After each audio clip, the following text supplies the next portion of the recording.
It's time to take 10 minutes for Torah with Rabbi Joel Finkelstein. Welcome to our discussion of Parshat Bo, time travel.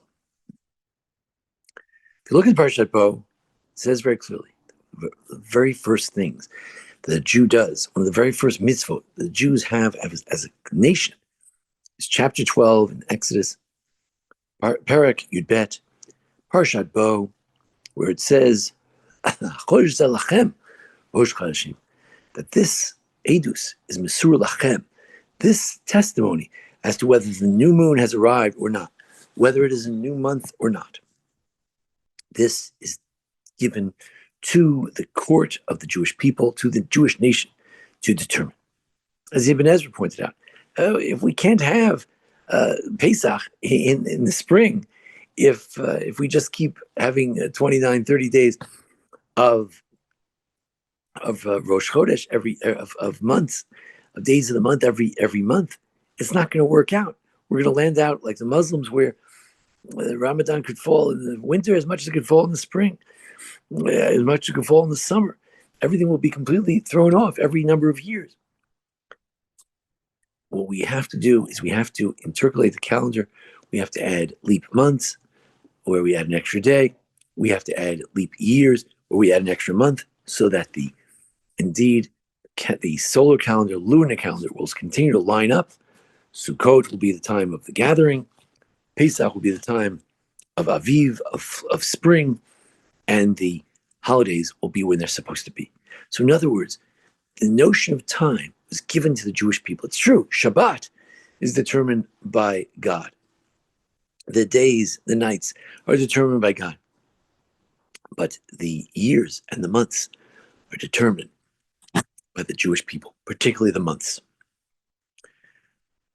In that sense, when we say that we make Kiddush Levana, we make a blessing over the new moon every month, we're thanking God for the moon, because Jews are so connected to the moon, because we control which moon is it, which month is it.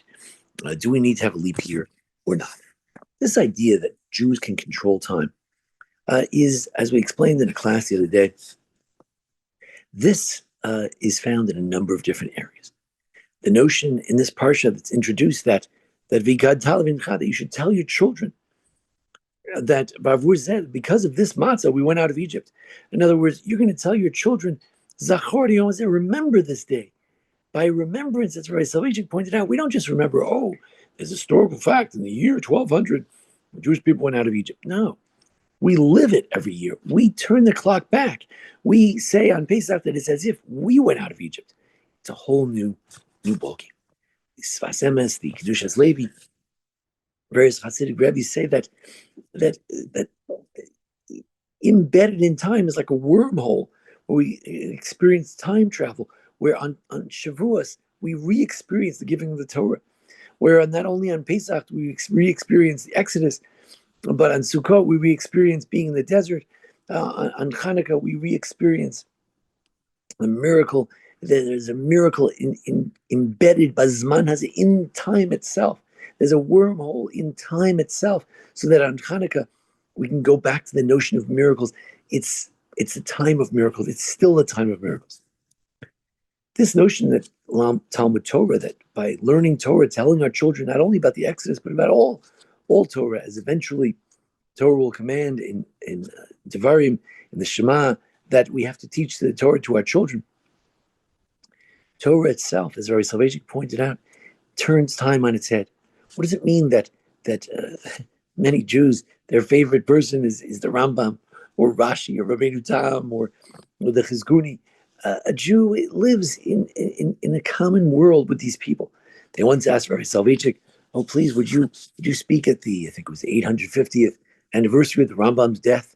He said, that's interesting. No one ever told me that the Rambam died. For Rabbi Soloveitchik, the Rambam was a good friend of his. He didn't die. In every discussion that he has in Gemara, he brings the Rambam with him as a good friend. We are control of time. We don't live in the past. We don't live in the present. We live in the past, present, and future all at the same time. When the Jew looks forward to the future, when we dream about the future, it's not just in the future, but a Jew can envision it right now.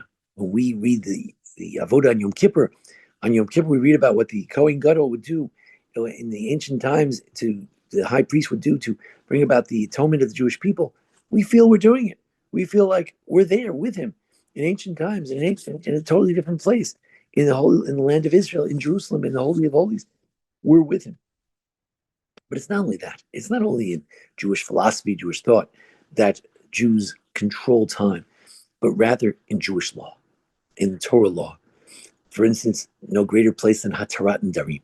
When it comes to the annulment of vows, the Gemara itself says, Chacham Okir Sanheder Meikaro, a scholar who is so scholarly that he's going to do the annulment of vows by himself, or more typically, three Jews get together and can form a Beit Din, a court, and they annul the vow that someone made. They made it mistakenly. They didn't mean to make it. When you annul a vow, you annul it from the beginning. You uproot it from its very essence. It's as if it never was. And so too when it comes to tshuva. Not sure if the Rambam holds like this, but definitely the Gemara and Rashi definitely says that Hashav me'ava nekar avonu b'tchilaso, that someone who does tshuva out of love, says Rashi on Yuma 86, that the sin is uprooted from its very beginning. It's totally uprooted. It's as if he never did it. You're a whole new person. The past is transformed, as the Gemara says. Avonos nasis lo kizchuyos. If you do teshuva, repentance out of love, then the sins are now recorded not as sins, but as mitzvos. You did something right because you corrected, you rectified the sin in the past. It's as if now that was not a demerit, it's actually a merit. There are other areas in halacha. Prince Abaye and Rava argue about if someone was proven to have not been at the scene of the crime when he testified. So he said that someone killed someone on the night of the 14th. Turns out, the night of the 14th, he was in Bermuda. He wasn't there. And there's testimony that they were in Bermuda. So it turns out that they were false. It was false testimony, or as it's known as Eid Zomim. They were witnesses who were proven to have been in a different place at that time. So the question is, if they, after that testimony, they testified something else, are they retroactively considered to have been bad witnesses from that time? So we say yes, even though they weren't proven false yet, since the moment they gave that testimony, they're retroactively, according to Rava, they're retroactively invalid from testifying. According to Abaye, and we follow Abaye that it's retroactive. Also, Yehu Shalom Midas. Let's say I lose my phone, and I lost it at a big fair, and then I was on a boat, and it probably fell in the ocean. So I'm never gonna get my phone back. I know that, but I didn't realize I lost my phone until I touched my belt, and then I realized I lost it. But it took me half a day to realize it because I was busy with other things. So when did somebody? In the meantime, someone found it in the ocean, found it on the boat, and so is it retroactively not mine from the time that I lost it, or no? Only when I give up on it, then I give up on the ownership. After all, it was mine until then, and I thought it was mine. But since eventually I give up, does that affect beforehand? And Rava says yes. It affects what you do now affects what happened before. It's as if there's like an entanglement between now, the present, and the past. And when the present turns out that I give up, it affects the past. That all of a sudden I gave up an hour ago. It affects it. The present can affect the past can affect the present. These ideas come up over and again in the Talmud. Talmud discusses the notion of Freya, of retroactivity, 64 times in the Talmud. It's a major issue regarding getting married in so many different areas. Question loans, the notion of retroactivity comes up because as Jews we believe that we can affect the past, we can affect the future. When we say Kaddish for a loved one, we're saying yes, the person lived a certain life, and the life was a certain quantity of life, and it was a distinct amount of time, and he did he or she did certain things during that time, and that's what they did. And it's finite, whatever they did. With the saying of Kaddish and giving tzedakah in their memory, we say, you know what? I can change the past. Yes, maybe they didn't have quite enough merits, but by saying the Kaddish, by giving charity, by learning Torah, by doing good things, the children can affect the past. They can affect the outcome of what kind of life that person lived. Life is not over when it's over. The impact that people have can affect the past as well. As Jews, we believe that we control time. If there's anything that is most Jewish, it's time. As Abraham Heschel pointed out, Sfasem has pointed out, as Jews, we the notion of space, we're a little uncomfortable with physical things. But what's most Jewish is time. Time has no physical bounds, and therefore it's the most ethereal, it's the most godly, and therefore it's the most amorphous, and it's something fungible. We can play with it, and that's what God gave us, this great gift. This time belongs to you, and you can affect it. You can make it happen. You can change future, past, and the present. Future can change the present, and it goes on and on. We as Jews live in an eternal community.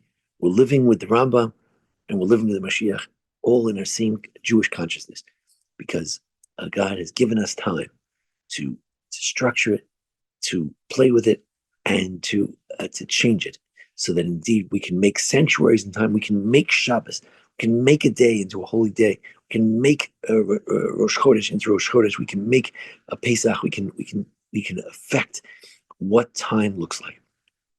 We're masters of it, and each one of us, if you're not master of changing your times to be Jewish times, to be special holidays, get into it. It's such a wonderful opportunity to take a day and say, no, this is not Tuesday. This is Pesach.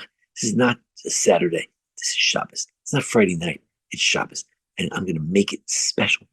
We have the ability to do that. Let's do it. Let's do it well. Let's do it with all of our heart and all of our soul. And with that, we indeed will be masters over time, the past, the present, and the future. Thank you for joining us here at the Baron Hirsch Congregation. Join us each week for a discussion of the holidays of the Parsha. And thanks to Jason Lefkowitz, our producer. Thank you. This has been 10 Minutes for Torah with Rabbi Joel Finkelstein.